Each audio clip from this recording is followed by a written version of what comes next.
Hello, everyone, and welcome to Defense One's Outlook 2022, our annual summit conversation on some of the most important national security topics of the day. I'm honored today to be joined by Commanding General, Major General Cherie McCandless, who leads the DC National Guard. Before we get started with today's important discussion, a few housekeeping items. On the right hand of your screen, you'll see the chat function. And while this session has been pre-taped, you will still be able to chat with your fellow attendees as you hear about different topics we raised today. With that, I'd like to get our discussion started. As so many people saw, DC was really the heart of protests, of a national discussion, of an insurrection, and that's just starting. The nation's capital has seen a lot of renewed interest in political protests, not only through the Trump administration, but into the Biden administration. And the question remains, how will the nation's capital defend itself if these protests continue and potentially escalate into further violence? Nobody better here to ask than Commanding General, Major General Cherie McCandless, who leads the DC National Guard. Major General, thank you so much for joining us today. Thank you, Tara. I appreciate the invitation. So we have, of course, seen in this week's headlines that there's still some disagreement over what happened in the January 6th insurrection. And I know you were not leading the DC National Guard at the time, but just from an outside perspective, what sort of lessons remain to be learned from that event that you're applying now as you train your force to be ready, because this surely won't be the last major protest in Washington, DC? Yes, well, good afternoon. Thank you so much for that question. Well, I took command here in April. So obviously, as you already mentioned, I don't have firsthand knowledge of exactly the things that transpired on the 6th of January on the Capitol, but I will say I think it's important for everyone in a leadership position role, particularly within the government, to really take a hard look at what we can learn moving forward. So really, from day one, when I started my job here, I've really been working very hard on relationships, and really those come in two major forms. One is the relationship that we have with the Defense Department, as well then as our local law enforcement partners and other agencies within the District of Columbia. Let me just start off broadly with the fact that Secretary of Defense, very shortly after I took command here, just directed a review of DC National Guard support to law enforcement in the National Capital Region. So we've been a very proud member of that working group working forward. And I think that that's been very instrumental in just, developing relationships and interoperability and continuing to discuss and learn as we all always need to do. Secondarily, I just actually came from the mayor's, one of the deputy mayor's offices today, and it's really just continuing to foster those relationships. First of all, get on the ground here, understand how those different departments and agencies work inside the District of Columbia, and then just continuing to foster those relationships. For example, Metro Police Department meeting with the chief there, as well as U.S. Capitol Police, Park Police, and on down through in the local jurisdictions here. Also, the Homeland Security and Emergency Management is a very important partner for every state, and again, for us in the district. So getting to know them, getting to know their cultures, understanding each other's capabilities and shortfalls, and continuing dialogue as well as exercises. That's been really helpful, Tara, I think, to kind of getting on the ground here. And then, like you said, kind of anticipating those things that we may be asked to do here in the future. In very practical terms, from lessons learned from January 6th, interoperability, have you been able to address any of the interoperability issues that were raised with like radio communications or knowing exactly who your counterparts would be?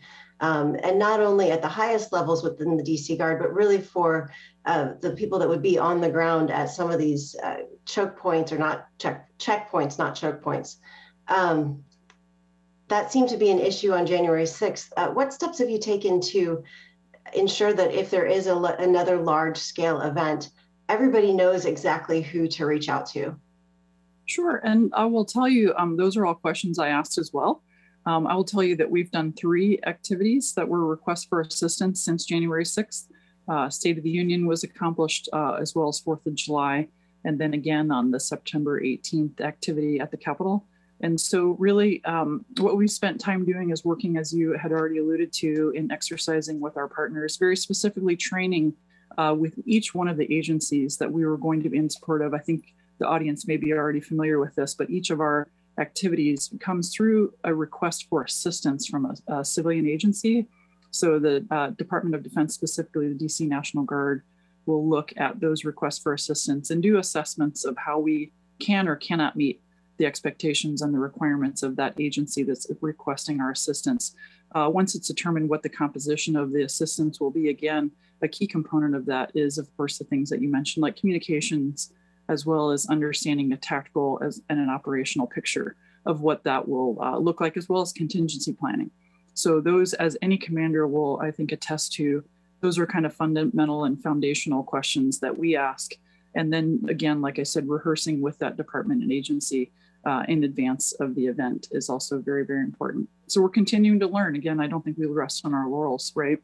I mean, there's always something that's going to happen that's unexpected. So we try to plan to the best of our ability and then really train airmen and soldiers to be resilient and think on their feet and be able to continue to support the entity that's requested our assistance in the first place.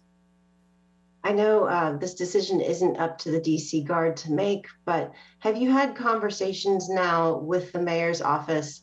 They were very interested in kind of changing the line of communication, changing the chain of command to get the DC Guard put directly under the mayor's jurisdiction. I realize that that takes a bigger shift, moving it away from SEC Army, but have they at least raised the question, and have you thought about what that might look like if that chain of command was altered? Well, I think really from a military perspective, which was what I can offer, that's really a decision that'll be made by our civilian leadership. But what I will offer is if those kind of decisions are made, we would obviously, if we were to change our roles and responsibilities and our reporting, we would obviously endeavor very quickly to make those adjustments and build those relationships really that I just discussed that we've been doing thus far. So we would move in that direction if our civilian leadership made those kind of decisions. And I won't be surprised if you choose not to comment on this, but we've seen a lot of back and forth in this last week between the members of the DC Guard that were there at the time and the Inspector General's report, their disagreements with the Inspector General's report. Why do you think there's this disconnect? It was kind of surprising to see. Yeah, again, I know we have a lot of experts that are looking into these things. And so as I wasn't there on January 6th, I would prefer not to comment on those specifics. But I think anytime that there's an interesting or a line of interest like that, I think that different people may have different perspectives that they would share from where they were and what they were made aware of on the actual day itself. Okay. Well, thank you. I'd like to switch topics and to take kind of a broader view. Not only were there protests, there was extreme weather, there were floods, there were wildfires, there was COVID response. Have you been talking to the other Guard leaders about whether or not the general footprint of the National Guard needs to increase in size, maybe shift how they train? It seems like each year between the environment and potentially political disagreements in the country, the need for the Guard gets more intense. Yeah, there's a couple things that you asked in there, so maybe I'll take those one at a time. First of all, I'd like to just briefly discuss the size of the National Guard. I think that that's something that you see discussed on occasion, especially on years where there's a lot of utilization of the Guard. The size of the National Guard is actually constructed for our primary support role. Our primary support role is to be the combat reserve of the United States Army and the United States Air Force. So that means basically that we train and prepare 365 days a year to support if and when our units are called into harm's way overseas. So really that force structure decision or that sizing construct is directly correlated to what it is that the Army and the Air Force expect and provide for us in the training and equipping role that they have assessed that they need in a support role. So we would never make force structure or sizing constructs based on domestic operations and that kind of support to civil authorities that we've been talking through. So the size of the National Guard won't be changing in the current construct to support anything from domestic operations. Let me just go on to maybe address some of the other things that you talked about. as far as utilization of the Guard.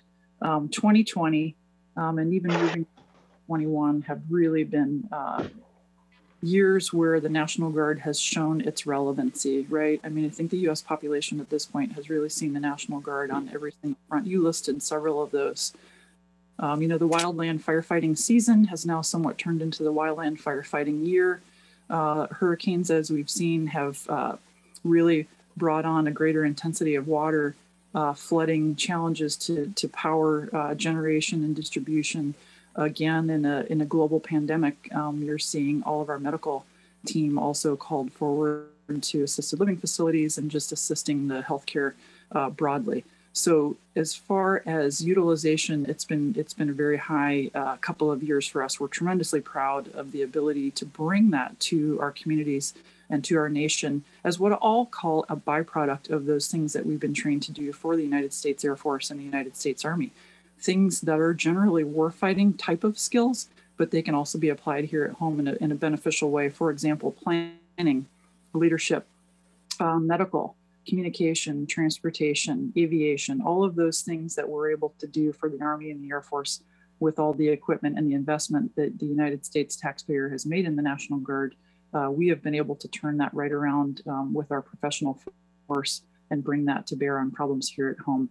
What that does for us also is a consistent balance, right? Everybody understands a work-life balance. I think in the National Guard, you'll also see us talk about a work-life balance. So that means your civilian employer also has to really be a supporter of the National Guard and things that happen. So we definitely owe a debt of gratitude to those employers out there that allowed their National Guardsmen to come onto these various missions and support their local communities.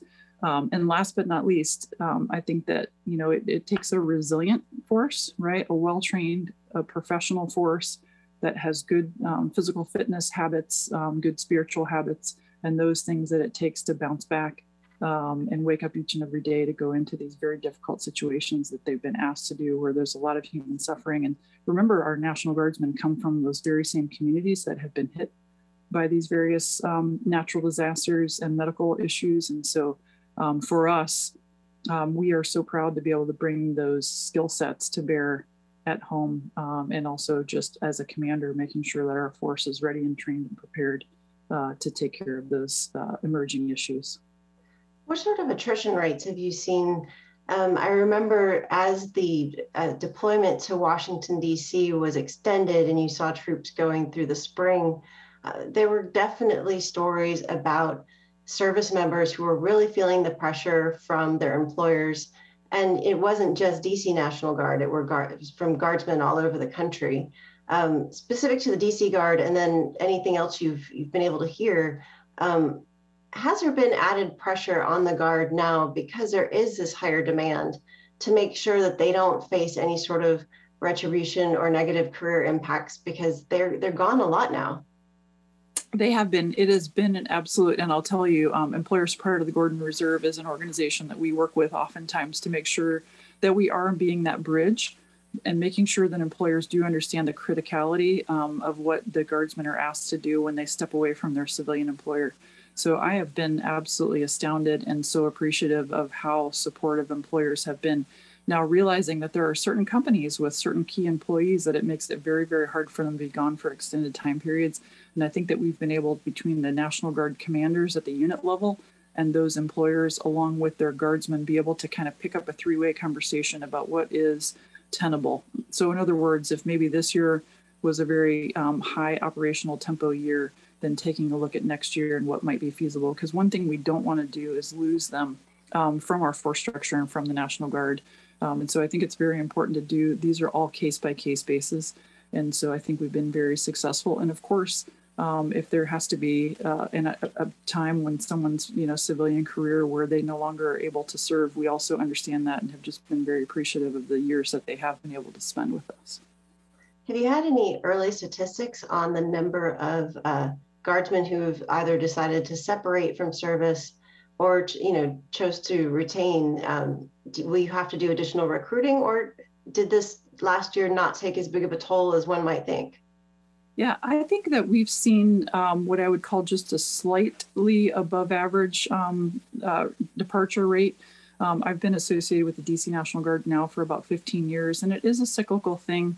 I couldn't tell you that it is strictly based on maybe a high op tempo from a domestic operations, in other words, from utilization in the domestic arena. We've also had a lot of deployments overseas, also in support of the Army and the Air Force. It's not anything that I'm concerned about at the moment, but I will tell you, since a National Guard unit assesses someone into the unit and may keep them for a 20 or 25-year career, it's certainly something that we always pay attention to.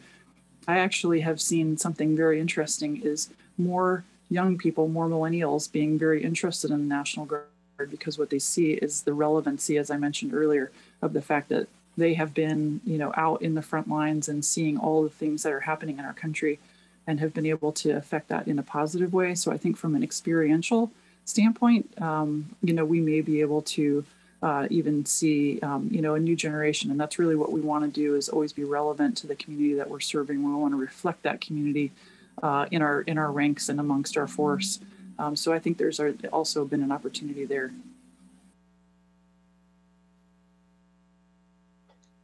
Does it concern you at all that the Guard as a whole has become less of the combat projection kind of reserve force, and really so much more of its role of late has been domestic?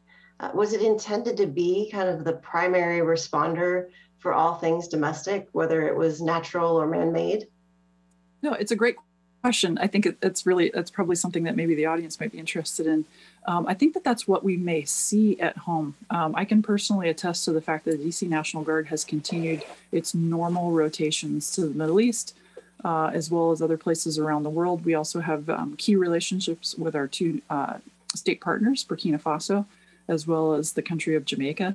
So really those things have continued on as per normal, no change and no decline. And I think you'll find that across the 54 states and territories, as well as the district. Their tempo to support the Army and the Air Force has actually not diminished. But what I will say is that our coverage, and what I'll say is, kind of the common knowledge of the National Guard and what they're doing here at home, that has been extremely well covered, I think, this year and last year. And so I think what you're seeing is really just things that are more visible versus things that have actually normally always been happening. So I think it's a great question. And really, I would tell you just in summary that our Army and Army and Air support have stayed the same, while our increasing level of domestic operations may be what you're seeing more in the public facing side. Because of that increase on the domestic side, with no letting off on the international deployments front, are you seeing added wear and tear, not only on personnel, but on all of your gear? Right. Absolutely on our personnel. And so that's what I go back to. This is we always have, leadership as a core competency, right, of just making sure, people are our absolute number one asset. And so absolutely we have seen, based on what you were asked to do and where you've been in the domestic operations, all, varying levels of need. Again, I think people have felt, Guardsmen have felt very proud, which will put a lot of fuel in your tank, right? A lot of the things that they've been asked to do, they've felt very proud to be able to do them. But of course, we always make sure that we're taking care of each other. So one of the unique things about a National Guard unit is that we may have served for 5, 10, even 15, 20 years together. So we know each other pretty well. We know what to watch for. I know we don't see each other as often because about 75% of our units are traditional, but we still keep up. I mean, social media and being able to text someone, pick up the phone, and be able to check in, we have been able to do that. So it's something definitely on my mind, on our sergeant majors, our enlisted leadership's mind. We talk very, very often about that. And it's something that we're always watching for. Specific to the DC Guard, about how many service members comprise the DC Guard? And the reason I'm asking is, it seems like you have a relatively small force for a pretty high national level demand, just depending on who's coming in to protest. Yeah, no, and it's interesting because the DC Guard is one of the smallest National Guards across the country. We're on order of some, 10% the size. We're about 2,500, but that's about 10% of some of the states. If you look at a California, Texas, or New York, they're very large National Guard units. And so we are a very small force, but what I do want to make sure you know about us, which I think is just something that I'm again very impressed by, is where our National Guardsmen work. Our National Guardsmen in the District of Columbia work in all the places that you can imagine. They work at the Smithsonian, right? They work at the White House. They work in all the various departments and agencies around the country. So in their civilian capacity, they're also here in the community serving. When it comes to the military side, even though we're a very small National Guard force, we've been asked to do some of the most high priority missions that one could be asked to do. Our Air National Guard is responsible in the F-16 mission for protecting the airspace over the Capitol, 24 hours a day, 7 days a week, 365 days a year. That's called Airspace Control Alert. And so that is probably one of the highest responsibilities that one could be asked to do, as well as on our also happening in the DC Air National Guard is global VIP transport. And what this means is we put civilian and military leadership at any point around the globe to work, diplomatic issues as well as military leadership issues anywhere that it's required. So those are some very, very high responsibilities. So the numbers can be small, but they can also be very highly impactful. We also have an aeromedical evacuation unit as well in the DC Army National Guard that works on transporting medical evacuation and some very high priority missions as well. So we couldn't be more proud of what they do in the DC area. Even though we're small, I think we have a very high level of professionalism and dedication to our community. With that number of high priority missions and a small, body of service members to meet them, I suspect that your op tempo is quite high for all of your service members. Extremely high. I actually have done about 3 visits out of the country to meet with our various service men and women that are out across the country and across the world. And so, I couldn't even say thank you enough to their dedication. I mean, they're patriots, they're professionals, and they have just really put themselves out there in support of our country. So it's a wonderful leadership challenge as well as a real benefit to the community. I wanted to talk for a few minutes about the Pentagon's ongoing extremism review. One of the big lessons so far as it works through this review is that the Guard is different. It is difficult to figure out how and at what point service members will be held accountable for what they join, what they think, what they say, whether or not they're on active status or not. How have you been able to start working through that issue? What sort of guidance have you provided or are you receiving? Yeah, I think that, in today's day and age, there's a lot more platforms and a lot more interconnectedness, for both good and bad. We've received absolutely clear guidance from Secretary Austin and his predecessors as well as General Hookinson, the chief of the National Guard Bureau, that extremism, all of those extremist behaviors have no place in today's military. And so to me, the guidance from above has been very clear. We've received adequate guidance in writing, as well as my guidance continuing down through our frontline commanders, there is no place for extremism. It's detrimental to good order and discipline. And if and when it's discovered, it's very readily handled at the lowest possible level, because ordinarily, remember, that's where people are meeting with one another and kind of keeping up with each other, both on social media and in person. And that's really the first place where people will notice that there's a change. It sounds kind of like an old adage, but it still works, I think, to kind of see something, say something.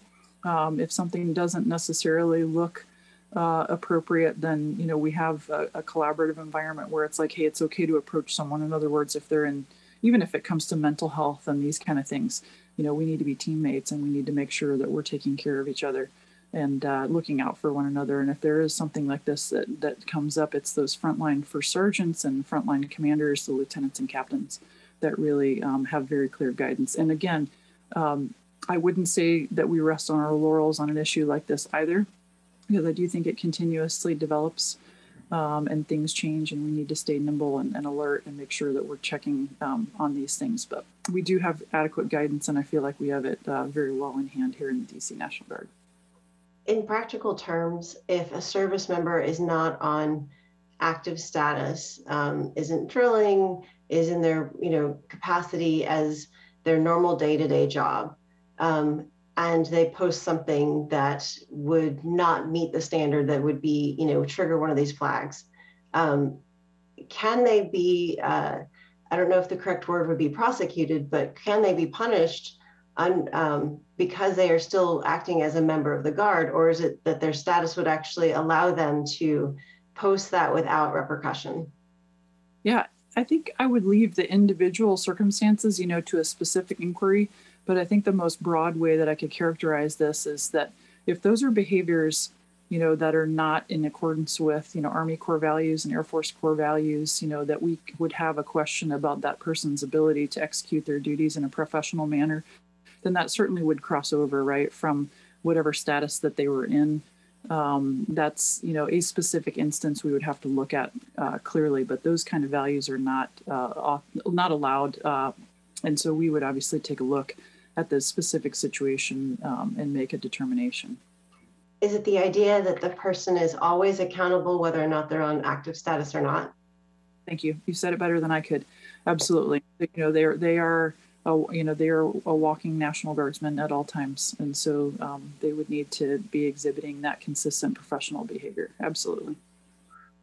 And I suspect that because of DC's unique circumstance, I might know the answer to this, but with the vaccines, because the DC National Guard is directly reportable to the Secretary of the Army, have vaccines, been an issue at all, kind of like you've seen with Oklahoma, where there's one set of guidance from the governor and there's another set of guidance at the federal level?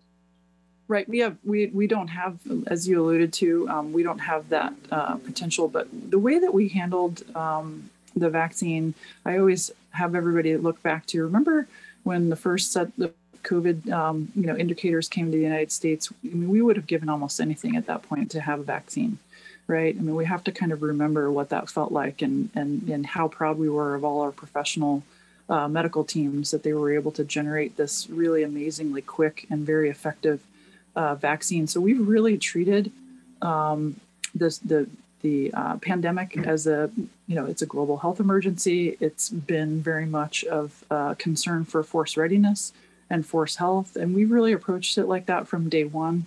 And we have had very, very high vaccination rates. Our Air National Guard is up over 96% vaccinated with very few not. And then the Army National Guard is climbing through about 80% right now. And most of the people who have not gotten the vaccine, as you know, are allowed either a medical or a religious exemption, or people that are retiring from the military within the next 180 days. Of course, we encourage everyone, it's available for them to have it, but there are certainly exemptions, and we're working through those at this time. But overall, I'm extremely pleased with where the DC National Guard is with their vaccination. It's readiness, force health issue that we take very seriously, as do our airmen and soldiers. Do you get the opportunity to talk to fellow commanding generals to ask if they're also facing problems within their units on members who do not want to get vaccinated, or if they're also thinking there might be this kind of state powers versus federal powers challenge? How concerned are you that this is a wider issue and not just limited to Oklahoma? Yeah, I don't really, the adjutants general, as a general rule, those would be conversations they would most likely have kind of with the National Guard Bureau versus with one another. We haven't had very specific conversations on exactly that topic. Okay. Well, we have actually hit our time limit for our conversation, but I wanted to make sure that you had a few minutes, if you wished, for any parting thoughts and just any other topics that you'd wished I'd asked you. Yeah, no, all I really wanted to do in closing, thank you so much for the thoughtful questions. I do realize that the prominence of the National Guard over this last year and a half to 2 years really has, as you mentioned, brought a lot of our domestic operations into the forefront. And so really message as the commander of the DC National Guard, as well as probably across the Guard Nation, is just a thank you to our Guardsmen that have really been out on the front lines, making a lot of difference in a lot of American lives. Also, they cannot do it without the support of their employers. And so I know those are difficult decisions that happen. in every company and every organization to figure out just how much time they can afford to let their guardsmen serve. So we owe them a huge debt of gratitude, as well as the families. Everyone, especially our traditional guardsmen, have to balance their civilian career, their military career, and then still make time, for family, kids, spouses, and that kind of thing. And so really the whole family serves. So that would be my closing note, is just to really thank you for the thoughtful questions. And hopefully we've at least provided a brief glimpse into kind of what's on our mind here at the DC National Guard. Well, Major General McCandless, thank you so much for your time. And also thank you to everyone who has tuned in today for this, our 9th annual Defense One Summit, Outlook 2022. It's been an incredible 3 days. Although our Outlook Summit programming is ending today, you'll still be able to access these questions and these sessions on our site on demand to share with your colleagues. Thank you again to our audience, to our participants, to our underwriters, and the entire Defense One team for making these past 3 days such a success. For Defense One, I'm Tara Kopp, and thank you. We'll see you again next time.